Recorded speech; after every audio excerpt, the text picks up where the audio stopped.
Hi guys, nandito tayo ngayon sa aking outdoor pond and kukuha tayo ng mga jungle valesneria. Ito, dahil ito yung ilalagay natin dun sa background ng ating 100-gallon tank. Dried tubi, dried tubi, dried tubi. Ano pang hinihintay mo? Add to cart and drip checkout mo na yan. Huwag mo kalimutan ng hashtag DripMadeMeBites.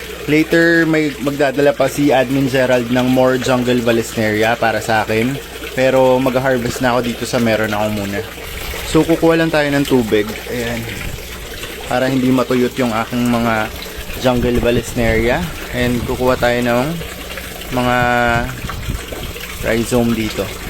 So, ayan, nilabas ko na yung aking pot ng jungle valesneria. So, ganito siya sa ilalim. Meron lang akong container. Ayan, may mga baby apple snail pa. Meron tong lava bits. Tapos naka-aqua soil siya sa ilalim. So kukuha lang ako ng iilan dito. Ila-transfer ko dito para hindi siya matuyo. So nandito ako ngayon sa aking 75-gallon tank. And dito naman tayo magtitrim ng mga jungle valesneria para ilagay sa ating 100-gallon tank.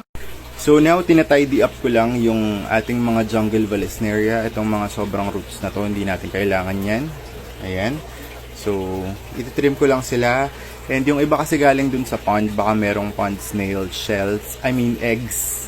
So, tatanggalin din natin yun. Yung mga bulok, tatanggalin natin kasi hindi natin kailangan yun. Tapos, ayun, pagkatapos ko nito, itatanim ko na sila dun sa 100-gallon tank. So, ayun lang yung gawa ko ngayon.